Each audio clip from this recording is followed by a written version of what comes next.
Muito bem, acho que a gente já pode começar. Em nome do Pai, do Filho e do Espírito Santo. Amém. Ave Maria, cheia de graças, o Senhor é convosco.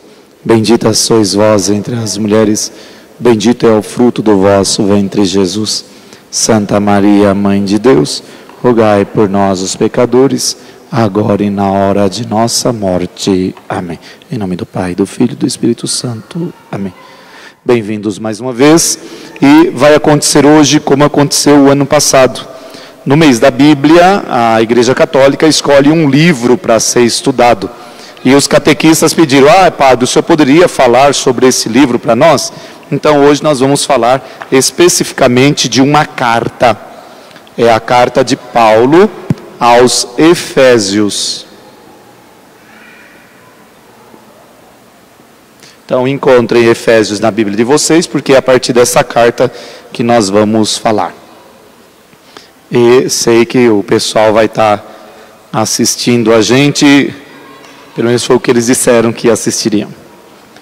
Então a primeira coisa, quando a gente vai conhecer um livro da Sagrada Escritura, a gente precisa ter clareza de que, em primeiro lugar, os livros não foram escritos para fazer parte da Bíblia.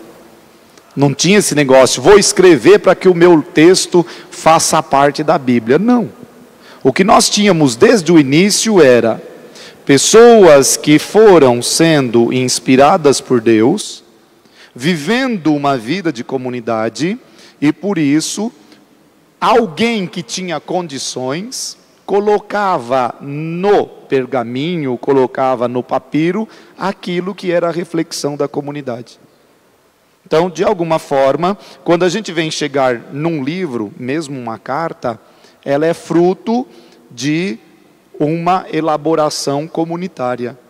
A palavra de Deus, ela é sempre algo comunitário. Então, aquilo que a gente chama de palavra de Deus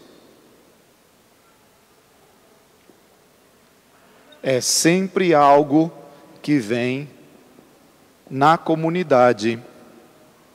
E por isso, alguns textos demoraram muito tempo para se tornarem texto escrito. Se a gente pega, por exemplo, o livro dos Salmos, levou no mínimo 600 anos para se tornar livro dos Salmos. No livro dos Salmos você encontra textos que são lá do ano 1000 antes de Cristo. E encontra textos que são lá do ano 400 antes de Cristo. E alguém, ali por volta do 350, do 400 antes de Cristo, juntou tudo isso num livro só. Os do Novo Testamento não levou tanto tempo assim. As cartas, elas levam muito menos tempo. Uma carta é escrita porque alguma coisa está acontecendo.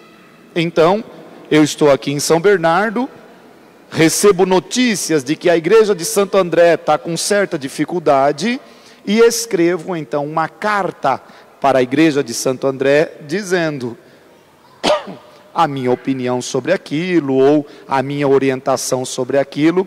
Então, o primeiro a escrever cartas foi o Paulo. Cartas, eu digo no Novo Testamento, na Bíblia. Então, aquilo que nós vamos chamar de Paulo, tem que lembrar, Paulo está sempre falando em nome de uma comunidade.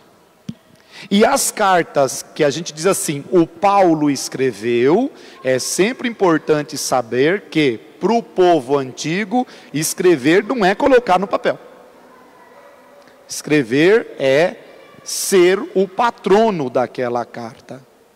Talvez tenha ditado aquela carta, talvez tenha falado coisas que estão naquela carta. Então, antes que a gente veja o texto em si, é bom, mais uma vez, vermos como é que funciona isso na prática. Então, nós temos uma outra carta, que é chamada Carta aos Romanos. Se é carta aos Romanos, nós dizemos carta de Paulo aos Romanos. Então abram em Romanos capítulo 1, versículo 1.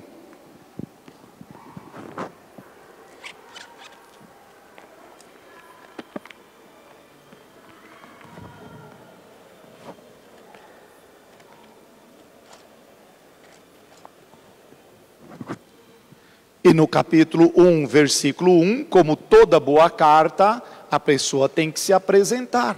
E ele se apresenta. Paulo, servo de Cristo Jesus, chamado para ser apóstolo, escolhido para anunciar o Evangelho de Deus. E aí ele continua. Então, nós já sabemos de quem é essa carta. Essa carta é uma carta de Paulo, e ele vai escrever aos romanos, porque ele vai dizer em algum lugar para frente para quem que ele está escrevendo. No versículo 7, veja o versículo 7.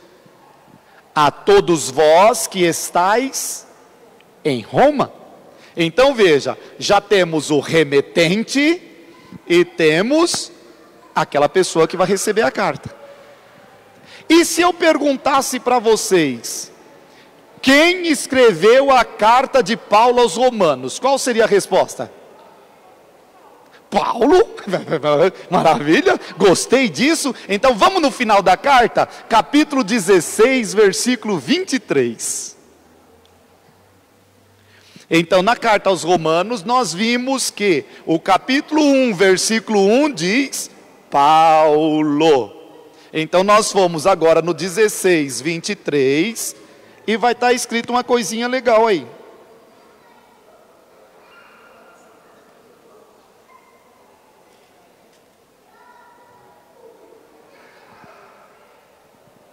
Encontraram? 23. No de vocês é 22? Então está errado, mas tudo bem. É o 23 que naquela Bíblia é 22. O que é que está escrito?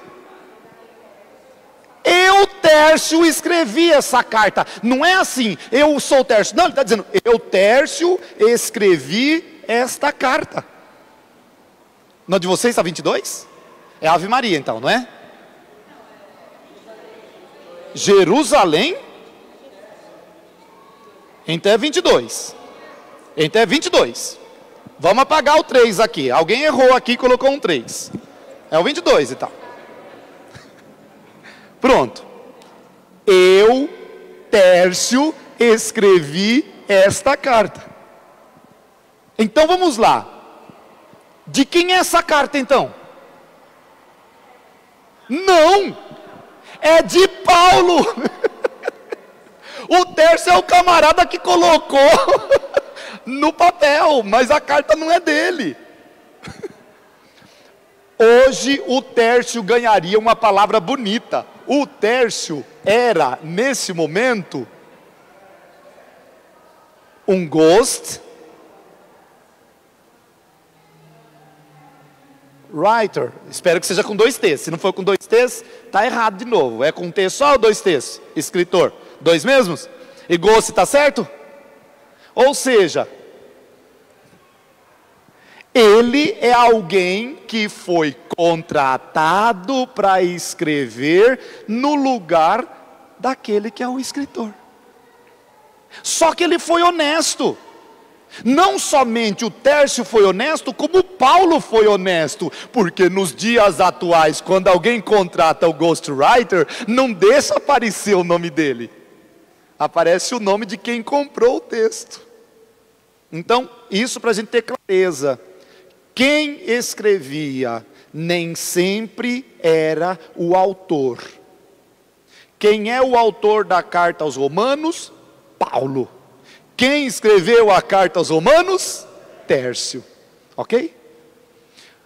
Outros textos, o Paulo não vai ter o nome de quem escreveu, mas ele dá a dica quando ele diz assim: e vejam com que letras grandes eu escrevi o meu nome. Opa, pera um pouquinho. Então significa dizer que a função do Paulo foi colocar o nome dele no final.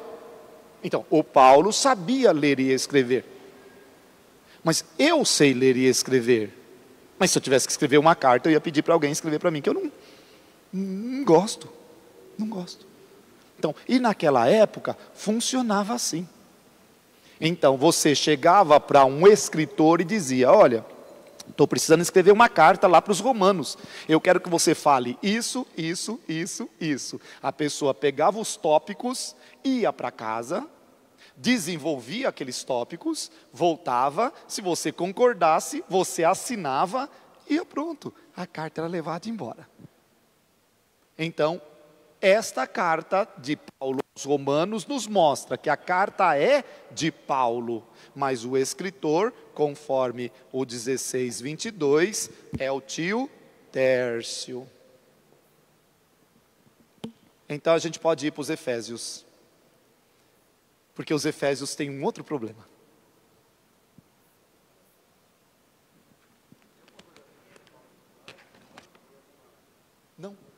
Não, Tarso. Ele está perguntando se o Tércio tem a ver com o Tarso. Não, o Tarso é o nome da cidade. Então, eu não sei o que significa Tércio, também não sei o que significa Tarso, mas sei que não tem nem ligação nenhuma. Ok? Carta, vamos pegar Efésios lá no começo para ver de quem é a carta. Ai, Jesus, só Deus. Galé ficó. Depois de Gálatas vem Efésios. Então, na carta aos Efésios, no capítulo 1, versículo 1, Efésios 1:1, vai dizer Paulo. Paulo, apóstolo de Cristo Jesus, pela vontade de Deus, aos santos e fiéis em Cristo Jesus. É possível, dependendo da Bíblia que você esteja, que vai dizer uma coisinha a mais, que não faz parte do original. Isso, que Bíblia é essa? CNBB, não é? CNBB. Alguém mais tem o acrescentozinho? Sim. Então, algumas pessoas ainda têm nas suas Bíblias que Paulo está escrevendo aos de Éfeso. Só que tem um grande problema, e quem está com a Bíblia de Jerusalém ou outras Bíblias modernas sabe disso. Vamos lá. Vou escrever aqui uma coisa para poder a gente entender antes que a gente vá para frente. Nós vamos estar lendo a carta de Paulo aos Efésios. Assim como a gente já disse de outros lugares, esta frase está perfeita. Ela só tem 3 problemas. Primeiro problema: a carta de Paulo aos Efésios não é carta. É uma homilia. É um curso. Segundo erro, mas a frase não está perfeita, não foi escrito por Paulo. Ela é dos anos 80 e o Paulo morreu nos anos 60. Faz 20 anos que o Paulo morreu. A não ser que nós sejamos kardecistas, e aí foi lá conversar com o Chico Xavier e ele psicografou. Então, não é de Paulo, é de algum discípulo. Já temos 2 erros, então qual seria o terceiro? Não é aos Efésios. Esta carta, nos documentos mais antigos, ela diz assim: eu, Paulo, apóstolo de Cristo, pela vontade de Deus, aos santos e fiéis em Cristo Jesus. E aí vem um espaço, para que o pessoal de Éfeso diga aos Efésios, o pessoal de Laodiceia escreva aos Laodicenses, o pessoal de Roma escreva aos romanos. Então esta era uma carta aberta, e cada comunidade acrescentava o seu nome na comunidade. Então ela é uma carta aberta. De verdade, uma homilia que um discípulo de Paulo escreveu, aberta. Só que, então vamos lá, por que é que se mantém aos Efésios? Porque foi a única cópia que a gente encontrou. A gente não encontrou a cópia dessa carta aos alexandrinos, não, só encontrou aos Efésios. Então, como só encontrou aos Efésios, ficou sendo aos Efésios. Ok? É esse o sentido. Vamos imaginar isso. Havia 10 cópias dela. Cada cópia dizia para um lugar diferente. Só que as outras 9 cópias nós não temos acesso. Nós só temos acesso a uma cópia. Então a cópia que a gente tem acesso diz aos de Éfeso, aos Efésios. O porquê nós dizemos que não é de Paulo? Em primeiro lugar, porque ela trata de assuntos que não são dos anos 60 ou 50. Ela já trata de assuntos que são dos anos 70, 80. E Paulo morre nos anos 60. Costumamos dizer que o Paulo morreu ou naquele problema de 64, quando Nero põe fogo em Roma, depois põe a culpa nos cristãos e tudo mais, ou ali por volta dos 67. Mas de todo jeito, Paulo não chegou aos anos 70. E os assuntos que estarão nesta carta não falam de coisas dos anos 60, e sim dos anos 80. Se a gente cancelar os 2 primeiros versículos, olhem lá. Paulo, apóstolo de Cristo Jesus, pela vontade de Deus, aos santos e fiéis em Cristo Jesus, graça e paz da parte, a vós da parte de Deus, nosso Pai, e do Senhor Jesus Cristo. Tire esses 2 versículos e vá no final da carta, lá no capítulo 6.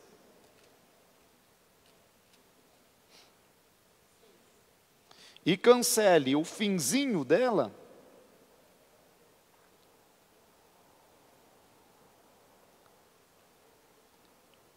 Aos irmãos, paz, amor e fé da parte de Deus o Pai e do Senhor Jesus Cristo, a graça esteja com todos os que amam nosso Senhor Jesus Cristo, com amor perene. Se a gente cancelar os 2 últimos e os 2 primeiros, ela deixa de ser carta, ela passa a ser uma homilia perfeita. Então, aqui vem a beleza dos textos bíblicos. Alguém decidiu que esta homilia serviria para outras pessoas. E ao perceber que serviria para outras pessoas, o modo de escrever naquele momento não era o modo homilia, era o modo carta. Então acrescenta uma partezinha no início, uma partezinha no final, a carta está perfeita. E por que então que o autor não colocou o seu próprio nome? Primeiro, porque na antiguidade não se costumava colocar o próprio nome. Alguns autores acreditam que o Platão nunca escreveu nada.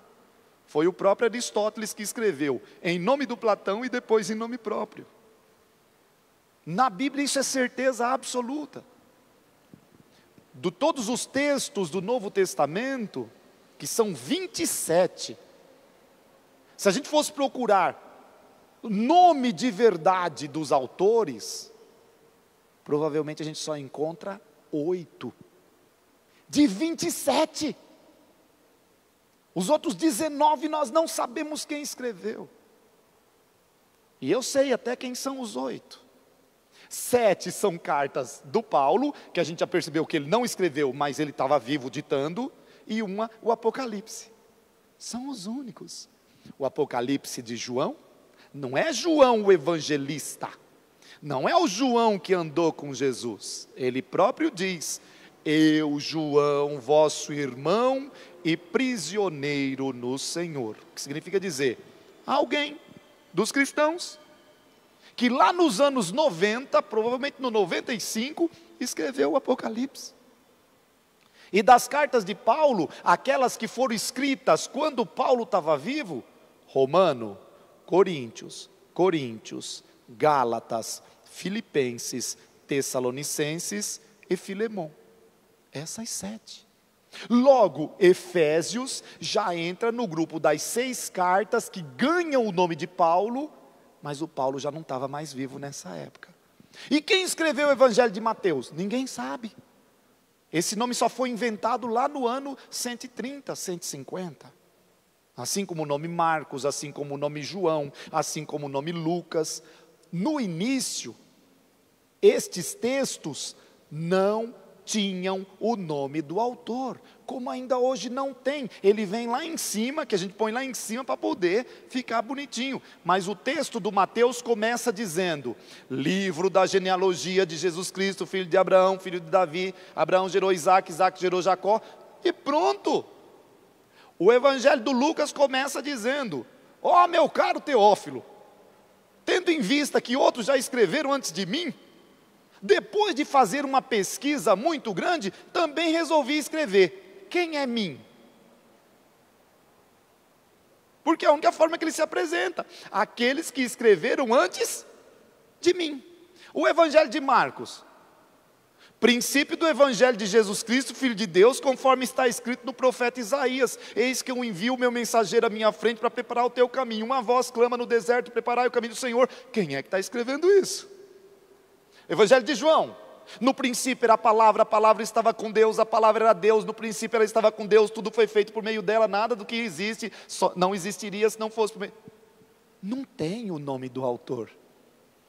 Só que os cristãos sempre foram curiosos, como nós somos curiosos. E aí começou: e aí, quem escreveu, hein? Quem escreveu?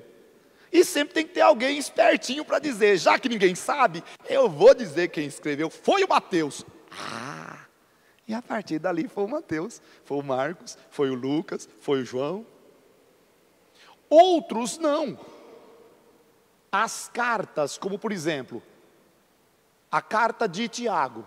Ela diz: eu, Tiago, servo de Deus e do Senhor Jesus Cristo. Só que o Tiago, ou os Tiagos, porque tem 5 Tiagos no Novo Testamento, todos já tinham morrido quando a carta foi escrita. O que significa dizer: alguém está escrevendo em nome do Tiago. Quando o irmão dele foi escrever a carta, o irmão dele também já estava morto há bastante tempo. Mas ele diz: eu, Judas, irmão de Tiago. É dos anos 90. Não tinha mais. O Tiago já tinha sido bispo de Jerusalém até os anos 60. Tiago morreu no 62. A gente sabe até o ano que ele morreu. O Judas deve ter morrido ali por volta dos 70. Era um irmão mais novo, talvez muito mais novo. Porque assim, tem que lembrar que naquela época, como já disse muitas vezes aqui no curso, morria muita criança. Então quando você diz irmão mais novo, hoje a gente pensa assim, 1 ano depois. Às vezes não. Às vezes era 5 anos depois. Não porque eles tinham esperado 5 anos para fazer o próximo filho. É porque o próximo tinha morrido, outro tinha morrido, outro tinha morrido, outro tinha morrido, e alguém sobrevivia. Então naquele tempo morria muita criança. As 3 cartas do João, em nenhum momento elas dizem que são os que os nossos olhos ouviram, que os nossos ouvidos ouviram, que a nossa mão tocou, aquilo que estava no nosso entendimento, sem dizer quem ele é. E na segunda carta: o presbítero, a senhora eleita. Quem é o presbítero? Quem é a senhora eleita? Sabemos que senhora eleita é uma igreja. Sabemos que presbítero é da minha raça, é o pessoal que consagra, que faz tudo isso, mas não tem nome. Então, nesse sentido, podemos entrar no nosso Éfeso. Podemos conhecer o que é que este discípulo de Paulo queria colocar para as comunidades às quais ele tinha contato. Então vamos lá. Para quem essa carta foi escrita? Para as comunidades da Ásia Menor. Essas comunidades da Ásia Menor, elas estão em Éfeso, em Laodiceia, elas estão, vamos ver se eu tenho mais algum outro nome aqui. Não, na minha cabeça só vem os 2. Depois eu lembro de algum outro. Aquelas 7 cartas que o João do Apocalipse escreve, Sardes, Tiatira, e Filadélfia e tudo mais, todas essas são igrejas que estão no entorno de Éfeso. Então vamos conhecer um pouquinho aquilo que está acontecendo. Este escrito, esta carta, na sua maior parte, é formada por hinos. Então, vamos aproveitar para conhecer alguns hinos. Capítulo 1, a partir do versículo 3. vai do 3 até o 14. Então, Efésios 1, do 3 ao 14. Dependendo da Bíblia que você estiver, você vai ver que as frases não vão até o final da página. As frases são curtas.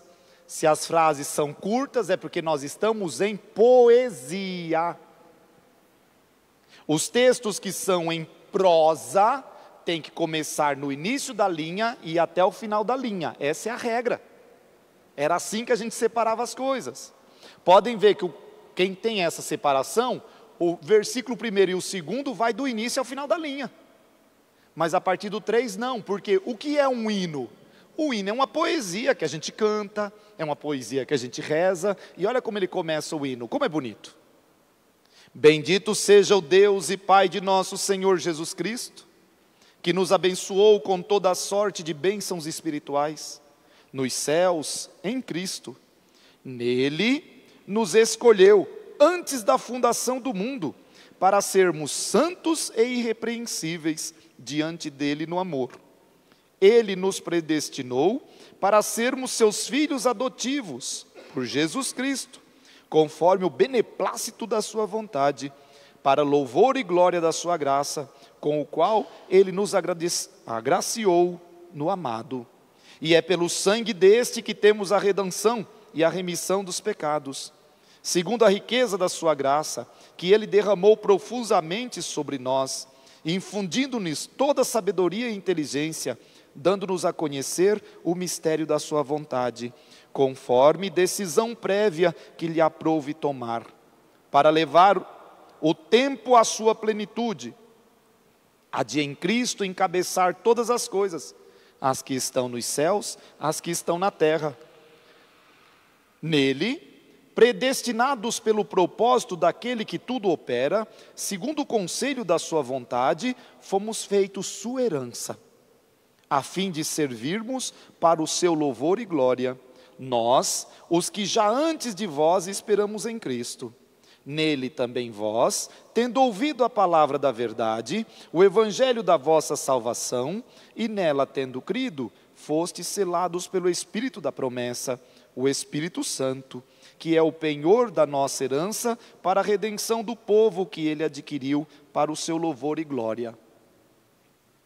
Neste primeiro hino, você tem tudo aquilo que você precisa para compreender esse texto. Então, primeira coisa, olhem o versículo 3. Bendito seja o Deus e Pai de nosso Senhor Jesus Cristo, que nos abençoou com toda a sorte de bens espirituais nos céus em Cristo. Este é um resumo do todo. Se quiser resumir a carta inteirinha, ela está aqui. Bendito seja o Deus e Pai de nosso Senhor Jesus Cristo, que nos abençoou com toda a sorte de bênçãos espirituais nos céus e em Cristo. Na Bíblia, a bênção não é algo mágico, não é algo supersticioso, é o modo visível de comunicar a vida. Quando dizemos que Deus está abençoando, significa dizer que Deus está comunicando vida. Por isso que Jesus abençoava as crianças, abençoava os pobres, abençoava os leprosos, abençoava, significa dizer, este pessoal estava privado de vida. Na época de Jesus, criança não valia nada. Tanto é que os pais poderiam abandonar a qualquer hora, ou matar a qualquer hora, fazer o que quisesse, porque afinal de contas, a criança não tinha o ECA. Então, os desvalidos recebem uma bênção. Significa dizer, ele promove a vida. Aquelas pessoas que estavam com alguma doença de pele, afastadas da comunidade, sem poder mais chegar a ninguém, ele vai lá e traz. A primeira coisa que Jesus dá como bênção, e isso é importante que a gente ponha na cabeça, é dignidade. Dignidade. A cura física, essas coisas todas, isso se vier bem, se não vier, amém. Porque não adianta nada a pessoa estar com o corpo totalmente sadio e não ser reconhecido e não existir. Hoje nós falamos dos invisíveis da sociedade, aqueles que não entram nem no censo, aqueles que nós sabemos que existem, mas não sabemos diferenciá-los. Isso é uma coisa terrível, porque são pessoas que não valem como pessoas. São pessoas que, se morrerem, morreram. E isso não pode ser assim. Seja com relação às melhores pessoas, seja com relação às piores pessoas. Não importa nesse momento, se moralmente falando, aquela pessoa é um santo ou é um demônio. Ela continua sendo uma pessoa. Lógico, se ela está fazendo coisas erradas, damos a dignidade dela, colocando ela atrás das grades, mas veja, a dignidade tem que permanecer. E é isso que Jesus faz. Por isso, a primeira coisa que Jesus faz é separar a pessoa do lugar que está causando problemas. E nós vamos ver que é isso que essa comunidade vai ter que fazer. Quando aquele homem da mão ressequida lá no Evangelho, Jesus diz para ele, em primeiro lugar, venha para o meio. Ou seja, você que está jogado lá na periferia, segundo o Papa Francisco, nas periferias existenciais, venha para o meio, seja um de nós. Então,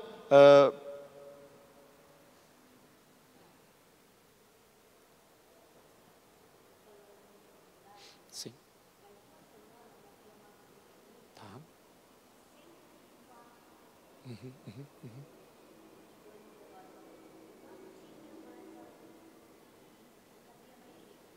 Sim.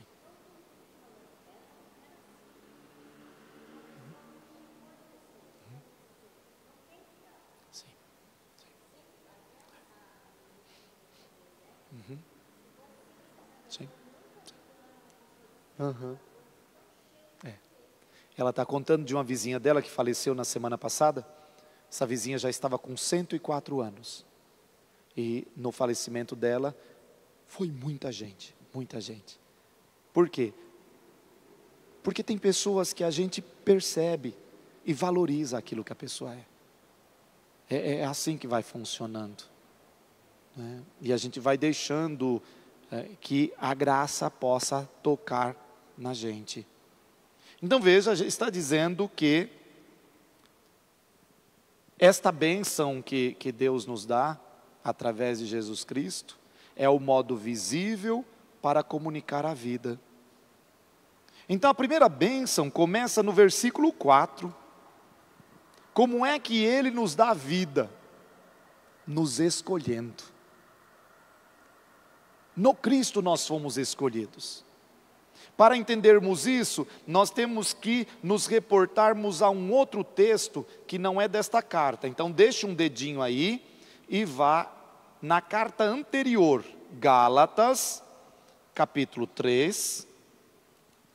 É a carta anterior mesmo. No versículo 28.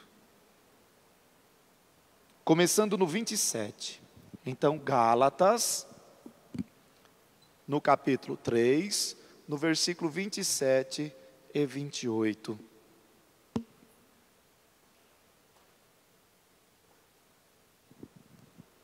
Pois todos vós fostes batizados em Cristo, vos vestistes de Cristo. E agora vem as consequências. Se você foi batizado no Cristo, não há nem judeu, nem grego. Acabou a divisão entre os santos e os demônios, os do meu grupo e os do outro grupo. Segunda coisa, não há escravo nem livre. Então já não temos mais esta barreira onde eu tenho direitos e o outro não tem. Terceira coisa, não há mais nem homem, nem mulher. Ainda hoje, nas nossas igrejas, é difícil viver isso. Porque nós temos costumes. E os nossos costumes vêm do patriarcado, os nossos costumes vêm daquilo que é da nossa cultura. Mas se nós somos mesmos cristãos, devemos, de vez em quando, nos recordar que a cultura foi feita para o homem, e não o homem para a cultura. E quando digo homem aqui, eu estou dizendo o ser humano. Veja como que a gente é ainda de cultura patriarcal. A gente não diz o ser humano, a gente diz o homem. Então, depois de Jesus Cristo, você já não pode mais ser diferenciado pelo seu corpo, porque os seus órgãos genitais são para fora ou os seus órgãos genitais são para dentro. Isso não pode diferenciar as pessoas. Ou porque você faz parte desse grupo ou faz parte do outro, também não pode. Ou porque você tem muito ou tem pouco, também não pode. Se somos cristãos, então, como eu já disse isso 302 vezes, eu repito, nós temos um Pai nosso. E se o Pai é nosso, todos nos tornamos irmãos. Independente da raça, da cor, da etnia, das opções, das vivências, é aqui que está. Então, quando falamos de bênção, nós estamos falando disso. Há alguns dias nós tínhamos na carta de Paulo que dizia assim: se vocês ressuscitaram com o Cristo, então viva conforme o Cristo. Não tem como nós termos ressuscitado no Cristo e continuarmos vivendo aos moldes daquilo que é uma cultura. Nós vamos ver daqui a pouco algo que vai nos chocar. Quando Paulo a gente sabe muito bem que é o discípulo dele, vai dizer: mulheres sejam submissas aos seus maridos. Aí a gente fica tudo eriçado, meu Deus! Naquele momento, ele estava propondo a salvação. Naquele momento, guarda isso. Porque o grande problema é quando você tira daquele momento e traz para esse momento sem fazer atualização nenhuma. Já dando a dica, porque depois eu esqueço, então não posso esquecer. Quando Moisés propôs a lei de talião, pelo amor de Deus, a lei de talião para nós é uma aberração. A lei de talião nós conhecemos como olho por olho, dente por dente. Levanta as mãos para o céu e agradece pelo Moisés ter trazido isso. Porque como funcionava antes? Se alguém tinha um olho furado, ele matava a família do outro inteirinha. Se alguém tinha o dedo quebrado, ele quebrava a cabeça de meio mundo. Então veja, para uma sociedade onde a barbárie é desse jeito, e você põe que se alguém quebrou um dedo seu, você só pode quebrar um dedo dele, é bom ou ruim? Agora veja, então vamos viver isso, foi o Moisés que trouxe. Pelo amor de Deus, o Moisés está há 3.300 anos. Nós estamos num tempo onde... espero que a gente já tenha tomado consciência disso. Nós temos instrumentos para que a justiça aconteça. E os instrumentos para que a justiça aconteça são instrumentos do Estado de Direito, e não meus.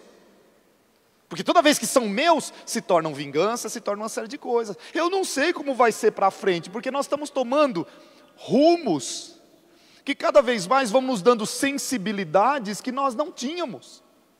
Aqui tem pessoas com mais de 40 anos.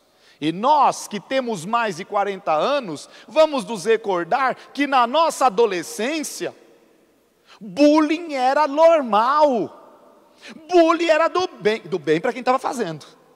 Para quem estava sofrendo nunca foi do bem. Mas a gente fazia.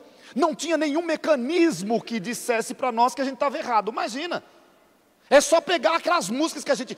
cantou, mas cantou muito mesmo. Luiz Caldas, ela já lembrou do Luiz Caldas que só não. Nega do cabelo duro, que não gosta de pentear. Veja, era assim que a gente fazia. A gente zoava com quem estava com um corpo diferente, com quem isso, aquilo, outro. Ah, mas eu me acostumei com isso. Desacostume. É isso que a gente precisa compreender. Porque senão a gente continua reproduzindo aquilo que não é de Jesus Cristo. Vou repetir. Em Jesus Cristo não existe o melhor e o pior. Não existe aquele que tem os direitos e aquele que não os tem, porque todos somos filhos de um mesmo Pai, e Ele nos ama com amor eterno. Volte lá para a nossa danada das Efésios. Então a primeira bênção começou no versículo 4 dizendo: Ele nos escolheu. E nos escolheu antes da fundação do mundo. O que é que está dizendo aqui? Uma coisa muito simples. Ele não te escolheu porque você fez alguma coisa bonita.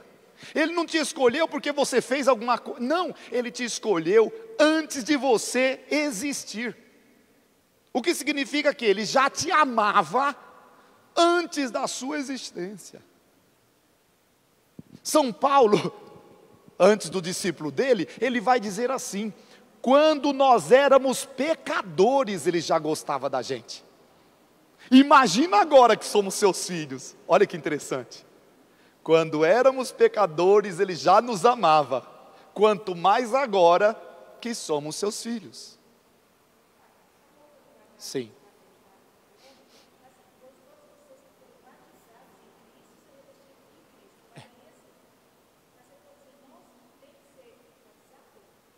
Não.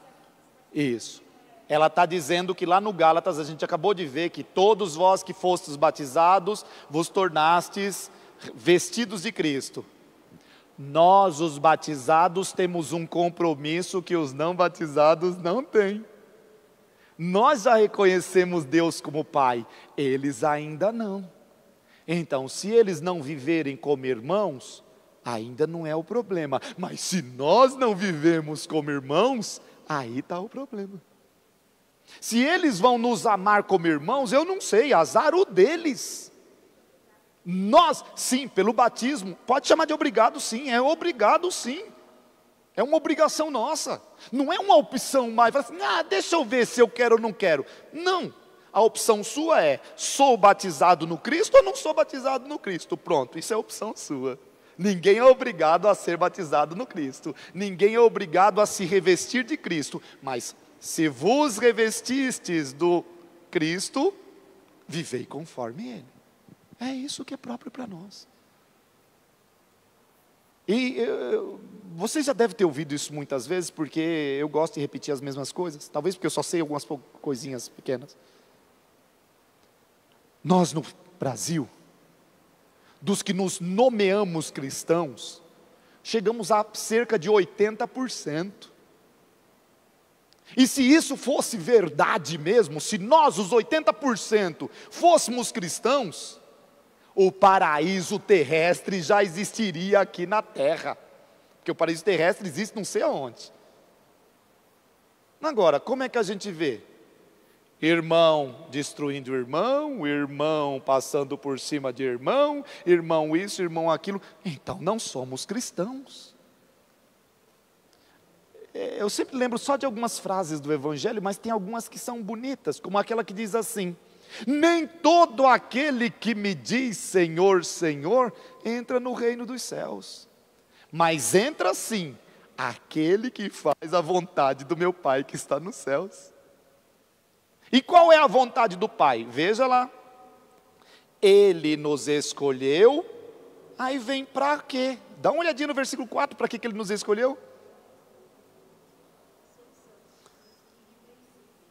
Diante dEle, no amor. Não é santo porque agora eu estou em cima de um altar irrepreensível. Não, não. Santos e irrepreensíveis diante dEle, no amor. E para entendermos isso, temos que nos recordar sempre que a única exigência que Deus faz para nós é que nós nos amemos. E por que será que Ele faz essa exigência? Quem tem aí já alguma dica para a gente saber? Por que Deus exige que nós nos amemos? Deixa um dedinho nessa carta e abre lá na primeira carta de João, no capítulo 4, no versículo 8 e no versículo 16.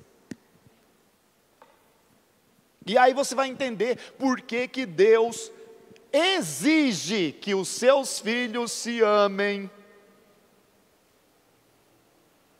Não é uma opção, a opção é se eu quero ser filho dele ou não. Mas se eu quero ser filho dele, eu já não tenho mais opções. Eu sou obrigado a viver o amor. Por quê?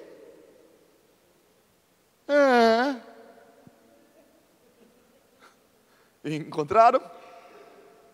Porque Deus é amor.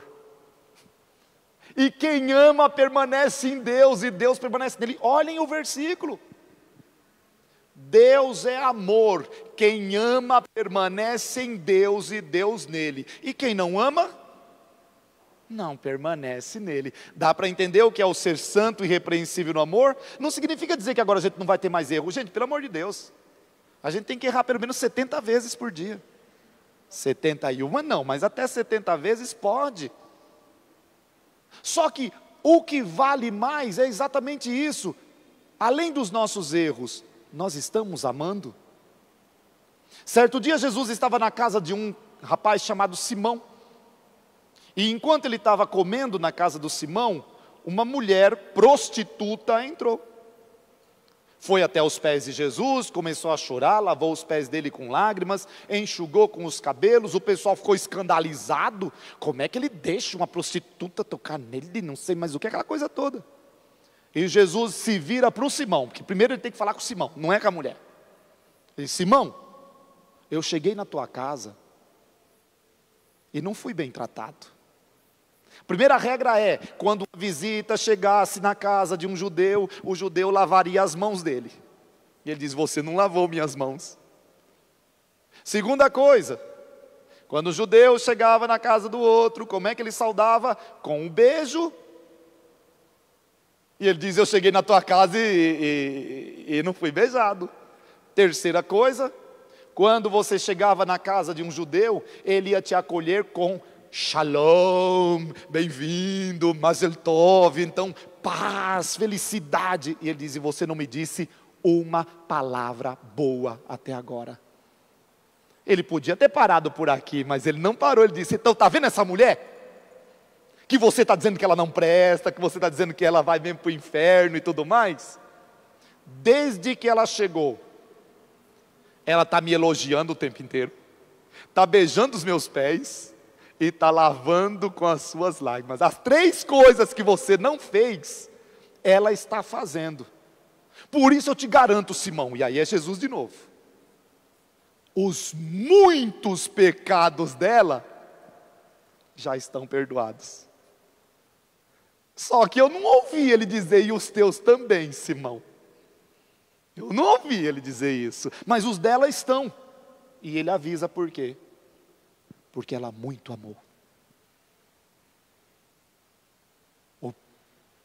O amor é capaz de apagar uma multidão de pecados. Por quê? Porque o amor dignifica. O amor me faz parecido com o Pai. Porque o Pai é amor. E se eu amo, eu estou no Pai e o Pai está em mim. É assim que a gente caminha. Então veja, nos predestinou, ou nos escolheu, para sermos santos e irrepreensíveis diante dEle, no amor. E que amor é esse? Nós já tivemos oportunidade de falar dos amores aqui. Existe aquele amor de atração, que é o amor erótico. Este amor não é o que Deus está pedindo de nós, porque esse Ele não precisa pedir de nós. Alguns de nós temos por pessoas de outro sexo, alguns de nós temos por pessoas do mesmo sexo, alguns de nós não temos, outros temos por tudo e mais um pouco. Então isso não é este tipo de amor que está pedindo. Há um outro tipo de amor que é aquele familiar. Amo os meus irmãos, o meu pai, minha mãe, até os tios, ali, o mais perto. É bom. nos agrega, nos faz parte de uma família, mas também não é esse que ele está pedindo. Existe um terceiro tipo de amor que é legal, esse é muito legal mesmo. Esse é um que a gente elege, escolhe, que é o amor de amizade. Aquele amor que a gente chama de filia, de filos, filéu como verbo. Mas também não é esse. Porque de verdade, você vai se tornando amigo, ou vai aceitando a amizade, como você quer. Mas tem um quarto tipo de amor, que é o chamado amor ágape, que é aquele amor de mão única. Esse é o único que nós somos obrigados a amar sem esperar nada em troca. E a coisa é tão complicada que a proposta de Jesus, nós fingimos que nem existe. Antes da gente voltar para os Efésios, abre lá no Mateus, capítulo 5. Vai lá, Mateus, capítulo 5. Vamos ver Jesus falando conosco. Vamos ver se aquilo que ele está dizendo a gente gosta. E se a gente não gosta, então está na hora de a gente trocar e fazer outra coisa da vida. A partir do versículo 43. Então, Mateus 5, do 43 até o 48. Eu não. É Jesus.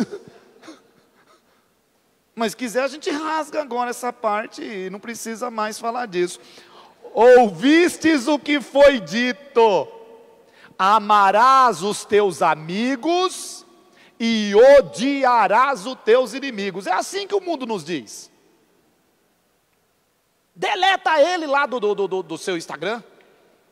Bloqueia ele lá no seu Facebook, para quem ainda tem esse tipo de coisa. Não é?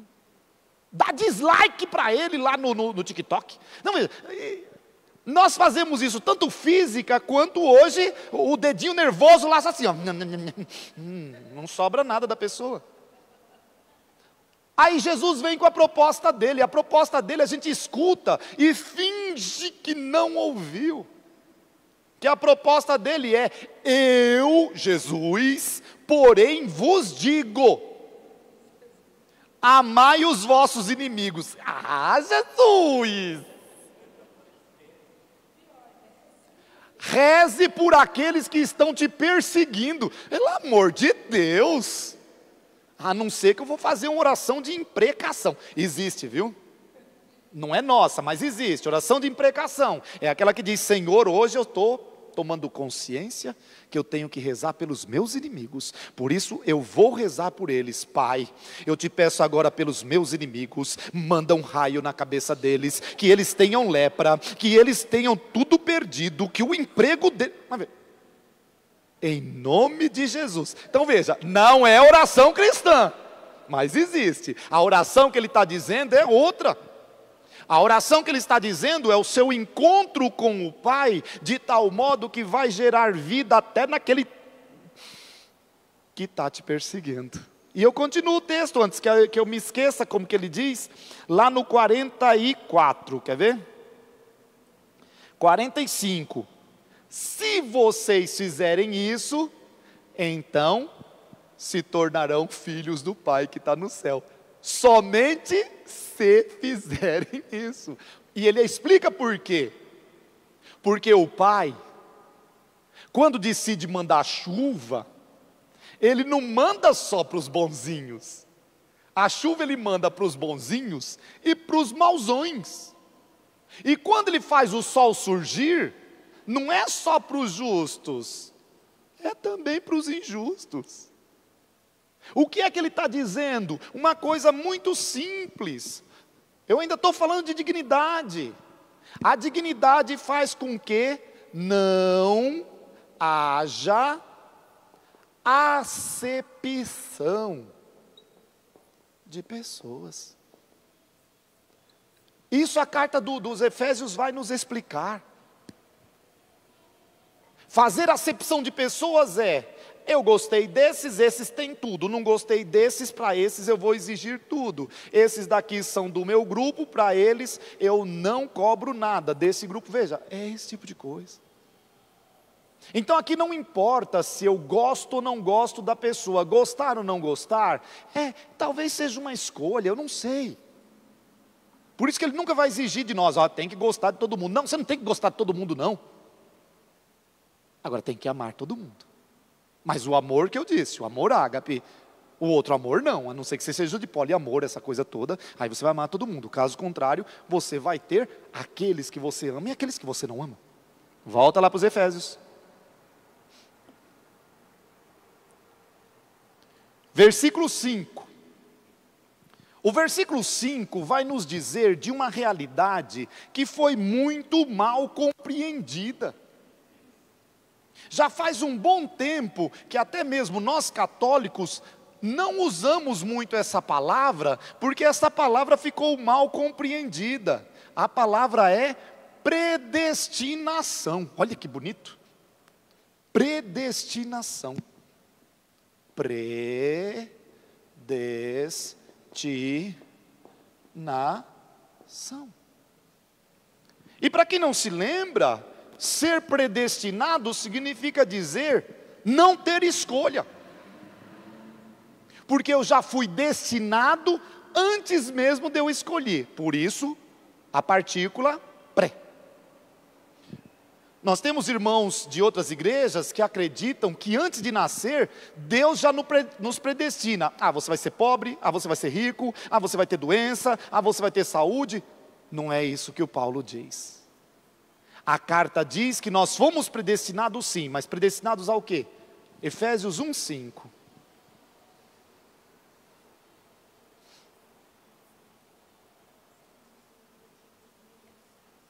A sermos seus filhos adotivos em Jesus Cristo. E de novo, aí bagunça a nossa vida. Porque quando nós ouvimos a palavra adotivo, nós pensamos no mundo moderno, onde eu, por ter um coração grande, coloco esse coração grande em alguém e esse alguém passa a fazer parte da minha família. Coisa maravilhosa, pelo amor de Deus, adote mesmo, adotar é legal. Mas a Bíblia tem uma outra função de adotivo. Um rei, nos tempos antigos, quando percebia que estava para morrer, ele escolhia quem ia ser o próximo rei no lugar dele. E como é que ele escolhia? Adotando alguém. Ele podia adotar um filho dele, podia adotar um general dele, podia adotar um irmão dele. Veja, adotar aqui significa dizer, transformar aquela pessoa no próximo rei. Essa é a nossa predestinação. Reinarmos. Agora tem que lembrar, reinarmos como reina o rei Jesus. E não como reina o rei Herodes, o rei sei lá o quê. Então veja, tem que ficar claro também isso. Por isso ele não para, ele diz, predestinou-nos a sermos seus filhos adotivos por Jesus Cristo. Então, somos filhos adotivos, ou pelo menos estamos predestinados a isso. E acabamos de ver em Mateus que nós completamos em nós essa predestinação quando fazemos aquilo que Deus faz. Quando não deixamos que haja acepção de pessoas. Há uma frase de um filósofo que eu gosto muito, que diz assim, eu posso não concordar com o que você está dizendo, mas eu vou morrer defendendo o seu direito de dizer. Nós não costumamos fazer isso. Nós queremos calar aqueles que falam diferente de nós. Por isso, bloqueio, por isso, tantas outras coisas que a gente faz. Isso é terrível. Então, foi a isso que nós fomos predestinados? Sim, conforme o beneplácito da sua vontade. Então veja, um beneplácito significa dizer que não é um algo que a gente merecia. Um beneplácito é um presente. É alguma coisa que nos é ofertada. Por isso que ele diz, foi antes da criação do nosso mundinho besta. E tudo isso está caminhando para nós. Para o louvor e glória da sua graça, com o qual Ele nos agraciou. E aí vem o versículo 7. Esse versículo 7 é um dos argumentos que os estudiosos utilizam para dizer que essa carta não é de Paulo. Nas cartas de Paulo, Paulo jamais fala do sangue de Cristo como Redentor. Paulo fala da cruz de Cristo como Redentor. Fica claro isso?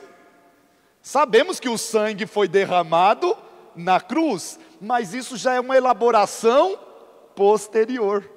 Por isso, o Paulo em si, alguém está querendo derrubar o padre.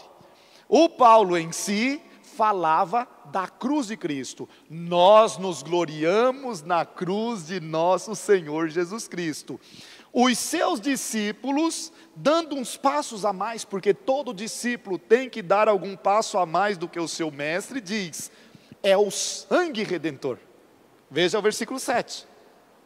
E é pelo sangue deste que temos a redenção, a remissão dos pecados.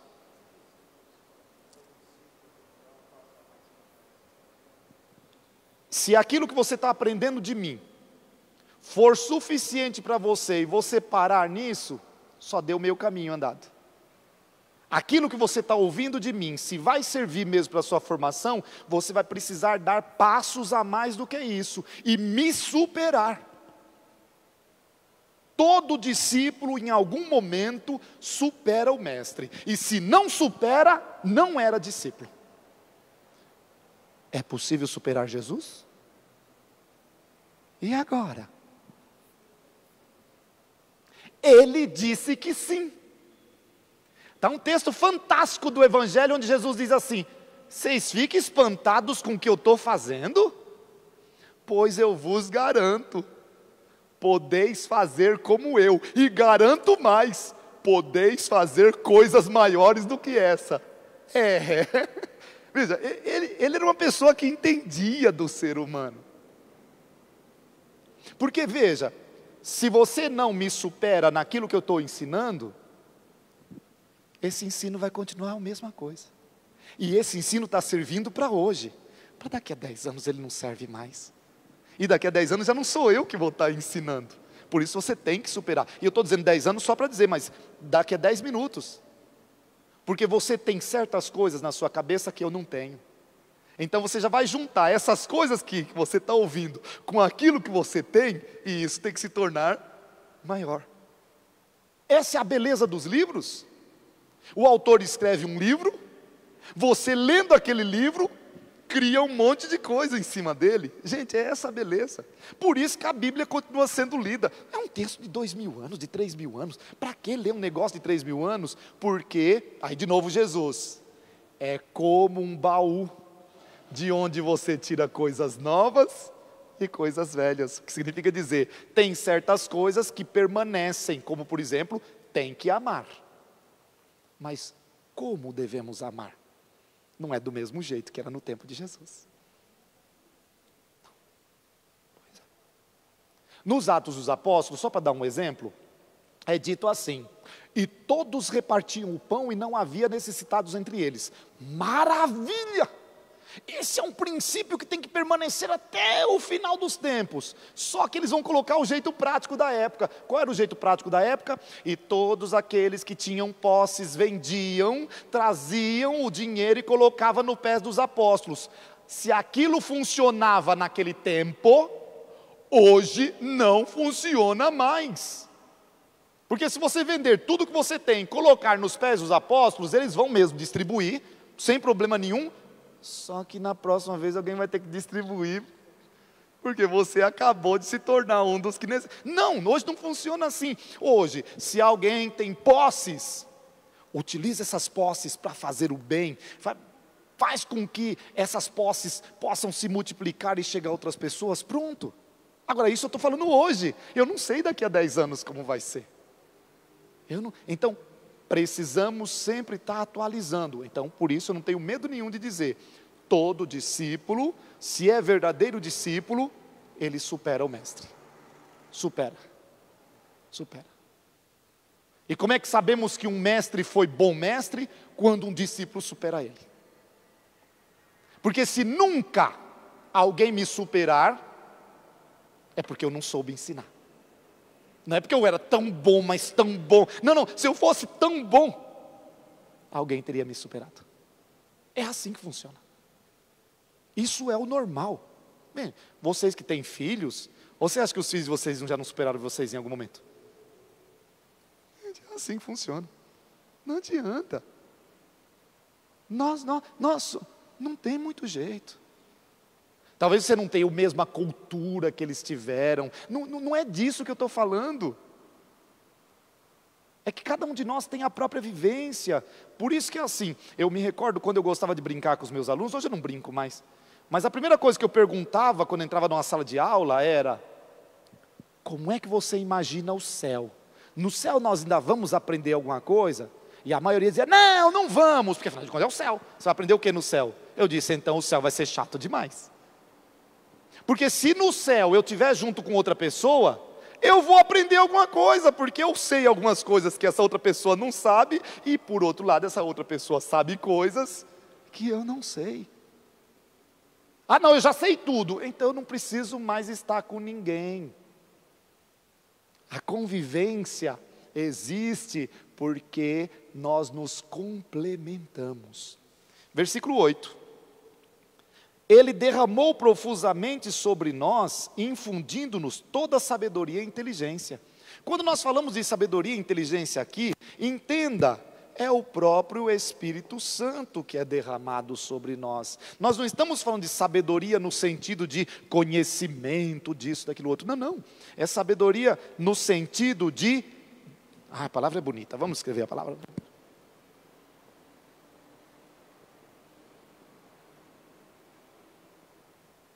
Discernimento. Saber discernir. O di é sempre divisor. Encontrar o cerne é aquilo que está lá no centro, então você divide para chegar lá no centro. Então o que é o discernir? É encontrar as condições para poder tomar a decisão. É a oração dos alcoólatras anônimos.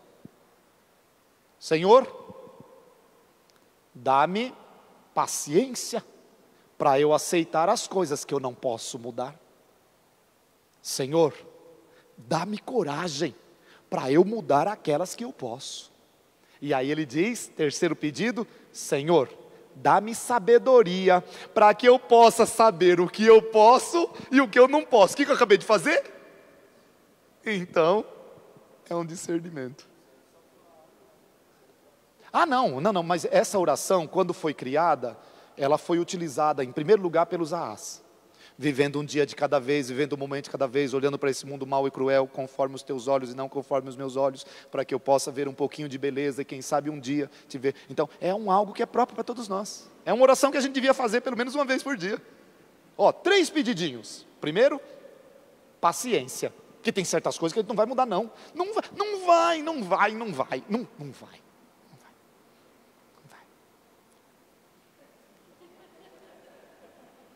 Quando eu digo isso, eu me lembro de um passado muito remoto. Eu ainda era da minha comunidade, devia ter meus 17, 18 anos no máximo. E eles me colocaram para cantar no coral. E eu sei por quê. Porque como eu cantava bem alto, eles não queriam mais que eu ficasse lá cantando, não estava eu. Então assim, vai pro coral.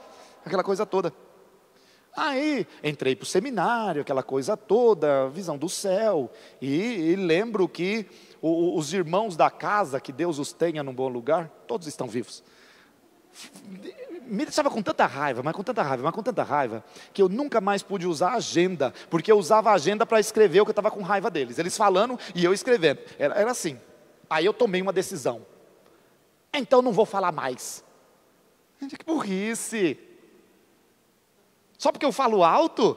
Falei, vá plantar batata. Até que eu tomei consciência e falei, quer saber de uma coisa? Não quer me ouvir, não ouça. Eu vou continuar falando com a voz que Deus me deu.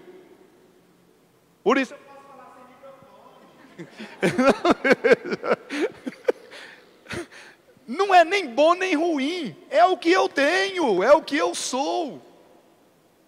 Mas é terrível quando você está, imagina, todo mundo andando para a direita e você percebe que tem que andar para a esquerda. Está disposto? Porque o preço é alto. Todo mundo dizendo A, e você decide falar J? O preço é alto, mas dá para entender que é possível, segundo a nossa carta aqui, porque Ele já nos deu as condições para isso. 9. Dando-nos a conhecer o mistério da sua vontade, conforme decisão prévia que lhe aprove tomar. Qual é a vontade de Deus? Eu não sei. Se você não sabe, então não é cristão, porque a vontade de Deus você encontra lá em João, capítulo 10, versículo 10, segunda parte, somente a segunda parte, a primeira não. Está do meio da frase para frente. E ali, eu não posso andar muito, eu sempre esqueço isso. A câmera que está me filmando, a pessoa não está podendo mexer nela, ela está fixa, porque ela está mexendo nas 4 câmeras da outra igreja. Aí depois fala, para, o senhor andou demais, saiu do foco, voltou não sei o que lá. Então, fica preso aqui no nome de Jesus, eu repreendo agora. João 10, 10b, eu vim para que todos tenham vida. Tá bom, todas as ovelhas, então se assim, eu sou uma ovelha. A ovelhinha que se extraviou e se perdeu. Que todos tenham vida plenamente, não é uma vidinha qualquer, não é uma vidinha besta. A vontade de Deus não é que você sobreviva. A vontade de Deus é que você viva de verdade. Só que a maioria de nós, em algumas coisas a gente só sobrevive. Por causa dos traumas, por causa das dificuldades, às vezes por falta de alguma coisa. Isso não é vida. A vida plena que o Senhor nos traz é aquela que se você tem alguma coisa bem, se você não tem, bem também. Porque quando você está bem, o resto é resto. Quando você está bem, quando você está vivendo plenamente mesmo, se tem, você vive o que tem, se não tem, você vive aquilo e pronto, e vai feliz da vida. Agora, quando você não está vivendo plenamente, aí você põe na cabeça, eu só vou ser feliz se eu tiver tal coisa. Eu só vou ser feliz quando eu conseguir chegar a tal lugar. Eu só vou ser feliz. Não vai ser feliz nunca. Nunca. Pobre do pessoal que me assiste pelo celular, eu peço desculpa a vocês, porque de vez em quando eu sei, sai mais alto do que o que devia, mas faz parte, é a vida. Então veja, a coisa é exatamente essa. Eu tiro pela minha própria vida. Quando eu estou bem, pode vir a dificuldade que for, pode vir o problema que for, eu continuo tranquilo. Agora, quando eu não estou bem, pode vir a felicidade que for, pode vir o prêmio que for, Obrigado. Então, veja, é esse tipo de coisa. Então, onde está o segredo? Na vontade de Deus. E qual é a vontade de Deus? Que nós tenhamos vida, e vida em abundância, plenitude, totalidade. Como é que a Bíblia chama isso? A Bíblia chama de vinho. Por isso que Jesus vai transformar a vida em vida plena. A água é a vida, mas é a vida besta que todo mundo tem. Agora, o que é que ele propõe para nós? Que nós cheguemos a uma vida plena. E quando é que chegamos a isso? Já que eu estou lá em João 2. João 2, de 1 a 11, vai dizer que nós chegamos à vida plena quando nós aceitamos participar da boda de Caná. Primeiro sinal. Isso. Então, quando nós estamos, porque o primeiro sinal significa dizer o original, aquele que nos conduz, que é onde a nossa vida pode se tornar vida plena. Agora, o que é um casamento? Um casamento é uma aliança. Deus quer que eu tenha vida e vida em abundância. Quando é que eu vou ter? Quando eu entrar em aliança com Ele. Gente, tem a parte dele e tem a nossa. Se nós não fizermos a nossa, nós não vamos para lugar nenhum. O 11. No Cristo, no Jesus, nós somos predestinados, pelo propósito daquele que tudo opera, segundo o conselho da sua vontade, fomos feitos sua herança. Então, essa é a predestinação. Lembra que a gente já falou de filho adotivo? Então, se somos filhos adotivos, nós somos predestinados a termos a nossa herança. Agora, se Deus é amor, o que Ele pode deixar de herança para nós? Amor. Entendeu? Aqui é só você voltar para aquele rapaz que falava naquela televisão famosa, e ele sempre dizia, saúde e paz, o resto a gente faz. Nem sei se ele ainda está lá na TV famosa, mas era ele que dizia sempre alguma coisa assim. A coisa é exatamente essa. Ele nos predestina a termos amor. Essa é a nossa herança.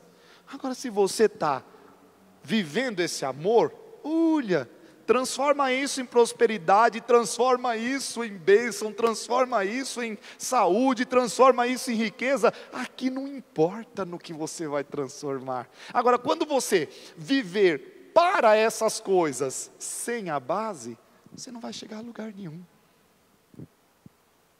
Versículo 13. Nele também vós, tendo ouvido a palavra da verdade, que é o evangelho da salvação, e tendo crido nessa palavra, fostes selados pelo Espírito da promessa, o Espírito Santo. Então veja,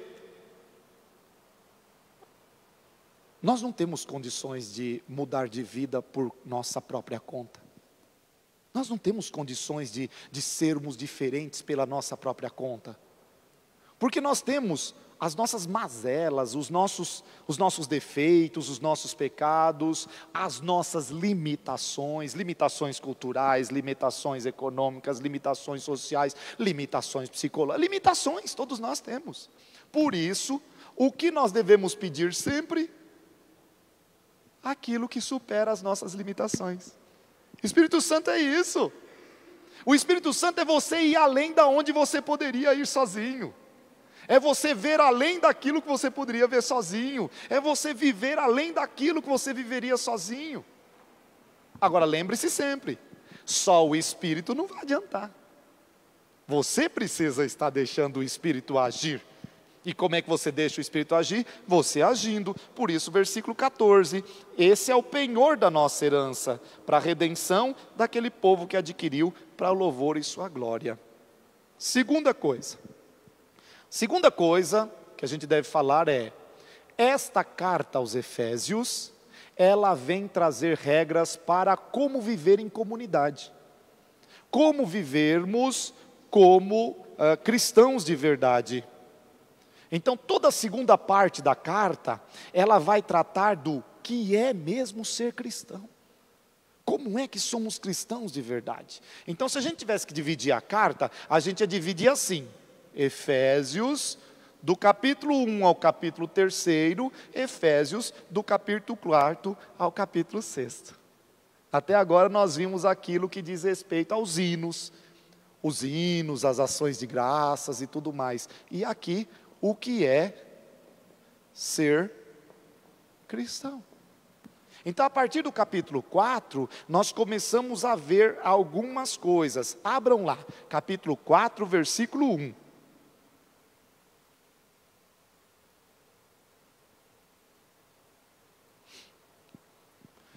Ele vai começar a dar regrinhas para nós, porque, lógico, se é a vida de comunidade, tem que ter regrinha.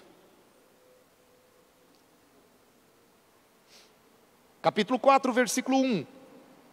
Eu vos exorto, eu que sou prisioneiro no Senhor. O que seria um prisioneiro no Senhor? Seria alguém que está vivendo de tal modo grudado no Cristo, que já não é capaz de viver sem Ele. Ok? Aqui não é no mau sentido, é no sentido bom. Como Paulo vai dizer nas suas cartas, já não sou eu que vivo, é o Cristo que vive em mim. Então eu, prisioneiro no Senhor, vos exorto a andardes de modo digno da vocação a que foste chamados. Opa! andar de modo digno na vocação que fomos chamados. Fomos chamados à vida. Então vamos ver qual é essa dignidade. Versículo 2. Com toda humildade e mansidão, com longanimidade, suportando-vos uns aos outros com amor. Eu sei que no Brasil a palavra, o verbo, seja o substantivo, seja o que for, suportar, se tornou uma coisa ruim. Vou ter que suportar essa pessoa. Mas a base dessa palavra, ela é maravilhosa. Suportar significa dizer ser suporte para. Já pensou se o banco deixasse de suportar vocês agora, nesse momento? Que bom que ele está suportando vocês. Não sei se vocês sabem, mas tem um porão aqui embaixo. Então, que bom que essa laje está nos suportando. Porque se ela não nos suportasse, a gente ia para baixo. Lá em cima tem aquela outra laje que está suportando também. Porque senão ela cai na cabeça de vocês. Porque eu agora estou embaixo da coluna e a coluna é do bem. Mas veja, é esse tipo de coisa. É esta sandália que está me suportando, porque senão eu estaria sentindo o chão frio.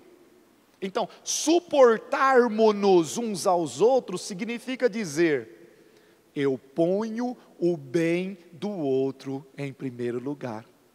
E a minha felicidade está em ver o outro bem. Isso é ser cristão. E eu sei que isso não é fácil. Porque existe um pouquinho de egoísmo em todos nós. Existe um pouquinho de primeiro o meu, depois o dos outros. E é por isso que somos chamados o tempo inteiro a superarmos isso, a irmos adiante, procurando conservar a unidade do Espírito pelo vínculo da paz. Por quê? Ele vai dizer por quê. Porque existe um só corpo, um só Espírito, uma só esperança, um só Senhor, uma só fé, um só batismo, um só Deus e Pai de todos, que está acima de todos, e por meio de todos, e em todos. O que é que ele está dizendo com isso? Os outros deuses não prestam, eu não sei dos outros deuses. Eu sei do Deus que eu cultuo, do Deus que eu sei que é vivo e verdadeiro. Se o outro sabe que o dele é vivo e verdadeiro, que ele continue feliz naquilo que ele está vivendo. Mas eu não suporto que ele tenha outro. Então você não aprendeu ainda o que é a vida. É quando você não suporta a sexualidade do outro, a religião do outro, o partido político do outro, a forma... Espera um pouquinho. Você está tão convicto da sua vida? Então viva ela de modo pleno. Quem sabe, vivendo de modo pleno, você convence outras pessoas a quererem viver. Mas não, a vida nossa já é besta e a gente quer que os outros venham viver a vida besta que a gente está vivendo? Pelo amor de Deus, gente.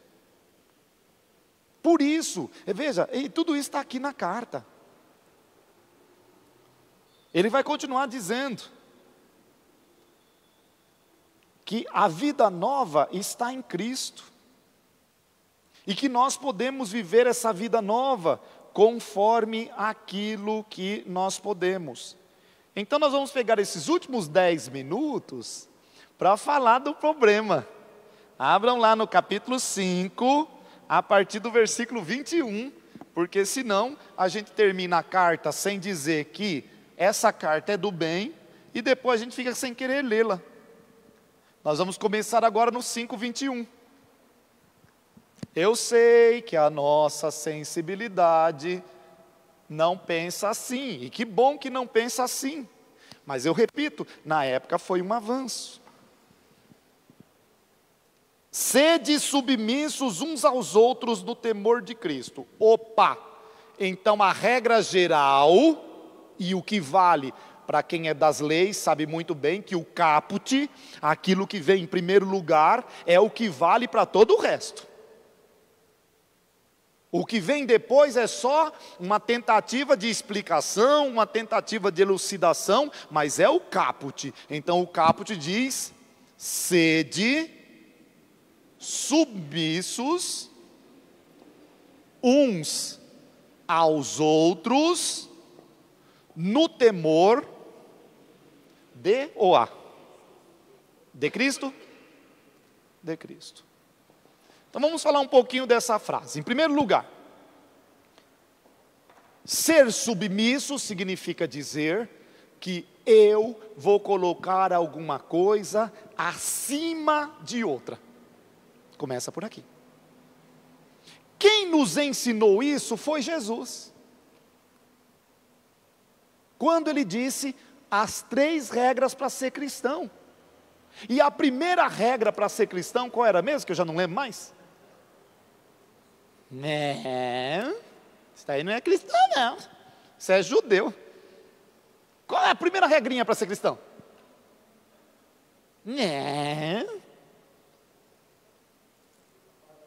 Não, esse é o mandamento. Né? Esse é o maior mandamento. Não.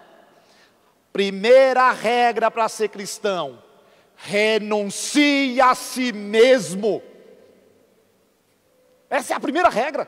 Agora, se eu renuncio a mim mesmo, eu estou colocando o outro acima de mim. Sede submissos uns aos outros. Então a gente já sabe a primeira. Qual é a segunda regra então para ser cristão? Tome a sua cruz a cada dia. E a terceira regra? Siga-me. Gente, pelo amor de Deus, isso é o base para nós. Então, 3 regras. Primeira regra: renuncie a si mesmo.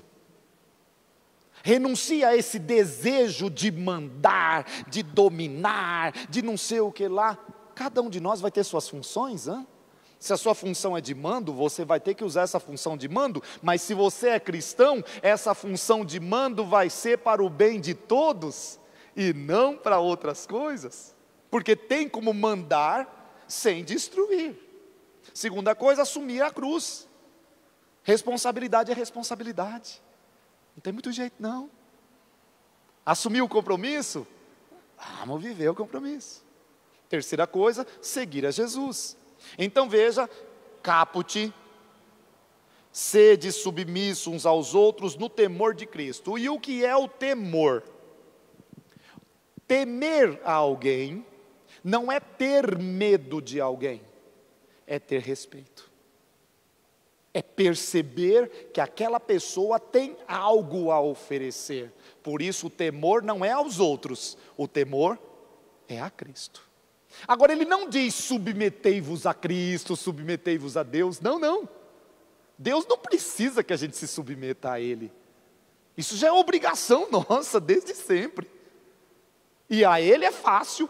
Ele não briga comigo, Ele não me xinga, Ele não me persegue, Ele não faz nada disso. Então, está bom demais. Amar a Deus é fácil. Mas diz uma outra carta: aquele que diz que ama a Deus, que não vê, mas não ama o irmão que vê, é mentiroso e a verdade não está nele. Então, no temor de Cristo, nesse respeito que faz com que eu queira viver com Ele. Então vamos agora para os problemas. Mulheres, sejam submissas aos seus maridos, como ao Senhor. Porque o homem é a cabeça da mulher, como Cristo é a cabeça da igreja e o Salvador do corpo. Como a igreja está sujeita a Cristo, estejam as mulheres em tudo sujeitas aos maridos. Olha, isso é do patriarcalismo, isso é do patriarcalismo greco-romano, era assim que funcionava. Por volta do ano 110, nós temos um caso, esse caso ainda está escrito, porque algumas coisas sobreviveram, de uma mulher que foi denunciada pelo seu marido e foi levada para o tribunal. E o que é que ele denunciou? Ela não está me obedecendo. Ela foi para o tribunal, acontece, o julgamento está todo escrito lá. E no julgamento ela disse: como é que eu poderia obedecê-lo? Se o que ele está exigindo de mim é que eu vá nos bacanais com ele. E se eu for nos bacanais com ele, eu vou fazer orgia com um monte de gente. Então por causa dele eu não vou. Veja, olha o exemplo que ela está dando. Olha, foi eloquente o que ela falou. Morreu com a eloquência toda. ela foi condenada à morte. É assim que funciona. Por quê? Porque para aquele povo, esta regra da obediência funcionava assim. Então a gente vai dizer, nossa, então esse camarada está ruim demais. Não para no versículo que eu parei, não. Dá uma olhada no próximo, porque o próximo não é do patriarcalismo, o próximo é do cristianismo. Maridos, amem vossas esposas. Ah, mudou tudo. Porque se você ama, o que é que você vai fazer pela pessoa que você ama? Fica claro? Não é o ideal para hoje, mas para a época foi a solução. Porque se o Paulo tivesse dito, mulheres, agora vocês que são cristãs, não precisam mais obedecer aos seus maridos, o que ia acontecer com todas essas mulheres cristãs? São todas mortas. E o cristianismo não ia continuar. Mas veja, homem, você é cristão? Então, versículo 25.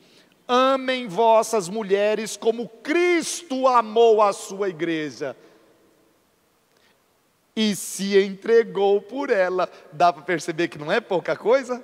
Eu não uso esse texto em casamento, porque não adianta, eu não tenho como explicar tudo isso no casamento, então eu já não uso. Mas tem um monte de gente que usa esse texto no casamento. Se eu fosse casar e alguém usasse essa coisa, eu ia dizer para minha mulher, dançou. Então, não dá. Não dá. Não é que deixou de ser palavra de Deus, mas é uma palavra de Deus que precisa ser explicada, e não é num casamento que você vai explicar isso. Ele continua, a fim de purificá-la com o banho de água e santificá-la pela palavra. Como é que eu purifico a minha esposa? Amando-a. É isso que está aqui, olhem no versículo de vocês. Esposos, amai as vossas esposas, como Cristo ama a sua igreja, purificando, lavando com o quê? Com o banho da água, para santificá-la pela palavra, para apresentar a si mesmo a igreja gloriosa, sem mancha nem ruga, ou coisa semelhante. Os maridos devem amar suas próprias mulheres como a seus próprios corpos. Veja, como é que eu vou machucar o corpo da outra pessoa?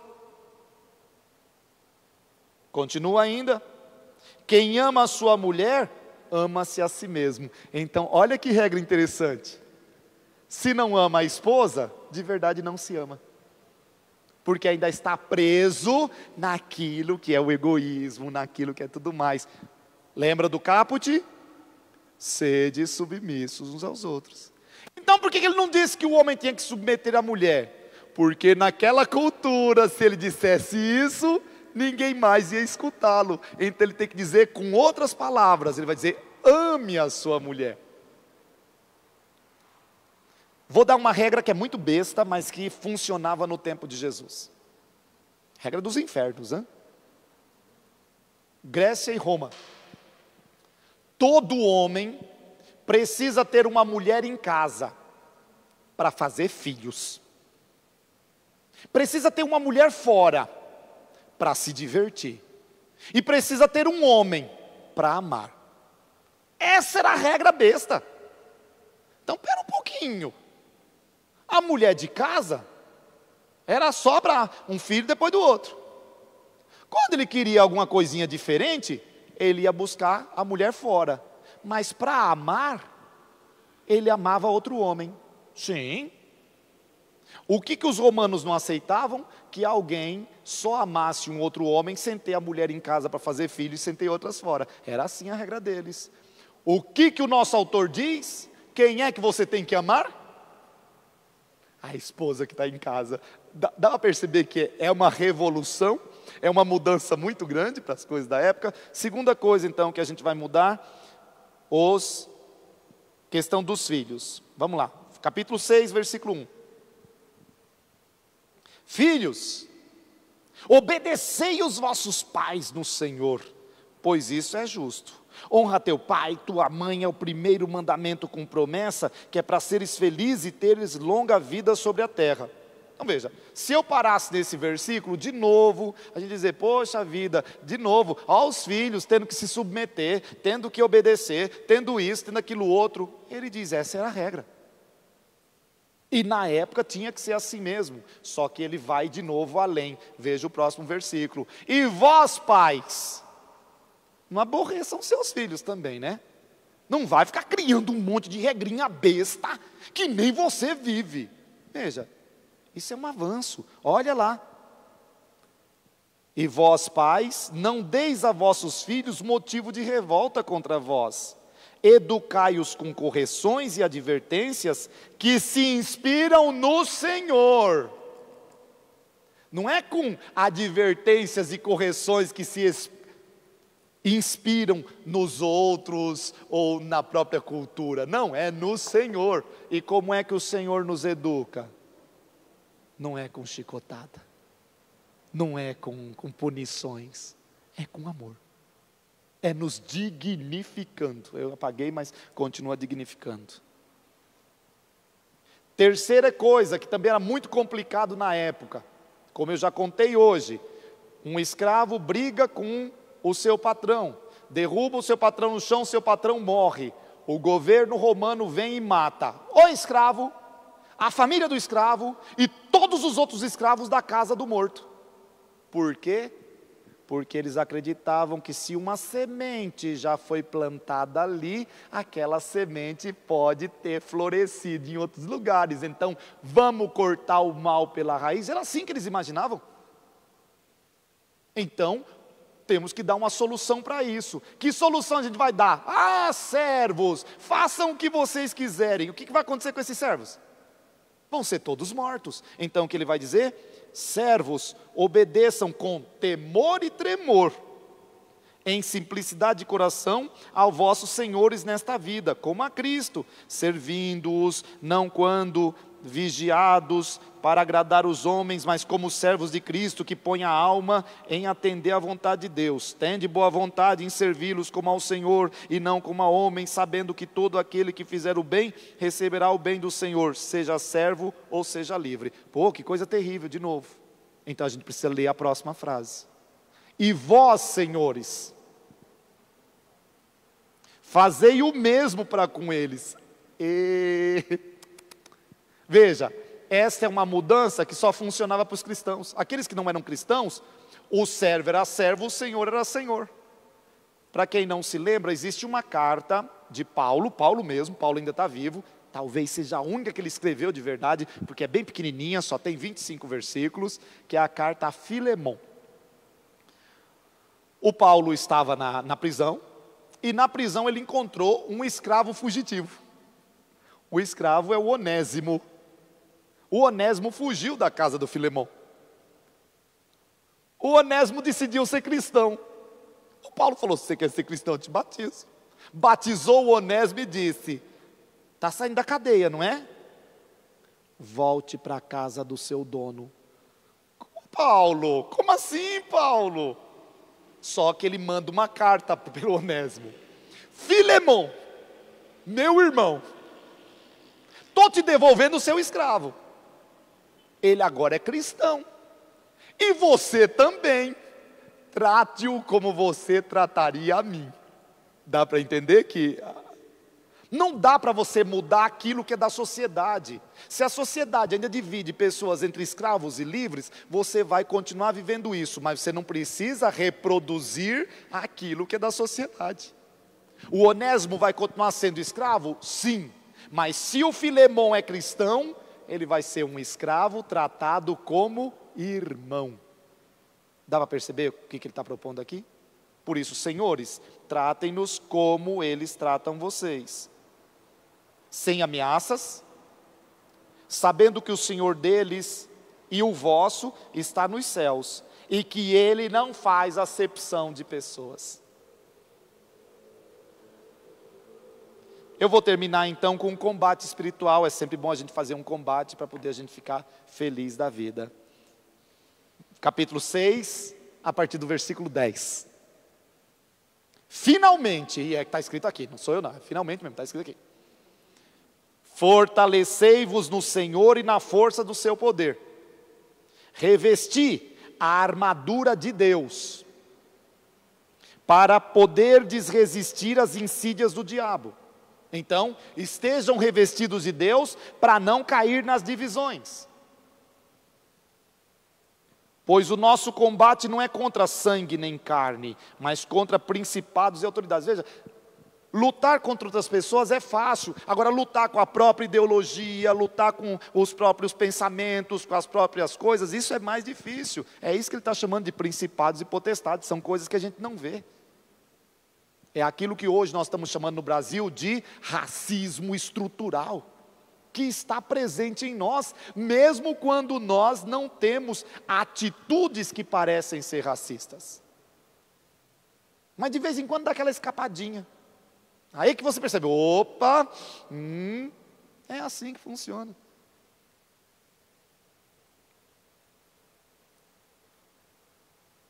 Por isso, vistam a armadura de Deus, para resistir no dia mau e sair firmes de todo o combate. Ponham-se em pé, cinjam os rins com a verdade. Então veja, o cinturão tem que ser o cinturão da verdade. Revestivos da couraça da justiça. Não é a couraça de ferro, a couraça de malha de não sei o que, não, é da justiça. Calçai os pés com o zelo, para propagar o evangelho da paz, empunhando sempre o escudo da fé, com o qual podereis extinguir os dardos inflamados do maligno. Se você está com o escudo da fé, não tem nada do maligno que possa entrar em você. E tomai o capacete da salvação e a espada do Espírito, que é a palavra de Deus. Por isso que Jesus diz lá no Evangelho, quem não tem uma espada, compre uma. Aí o pessoal achou que era espada mesmo, falou, já compramos, tem duas aqui. Ele falou, chega, acabou, não tem mais, outro dia a gente continua. Então, o que eu peço para vocês é que leiam a carta dos Efésios. Eu acredito que eles vão colocar também na internet aquilo que é a folha que eu preparei. É tirado do livro Como Ler a Carta aos Efésios, do Zé Bortolini. Então é um resumo do livro e as pessoas que estão aqui, eu fiz uma para cada um de vocês, para que vocês possam em casa dar uma olhadinha boa e quem sabe chegar em algum lugar. Ave Maria.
Senão eu mexo a cabeça dos catequistas e não é bom não.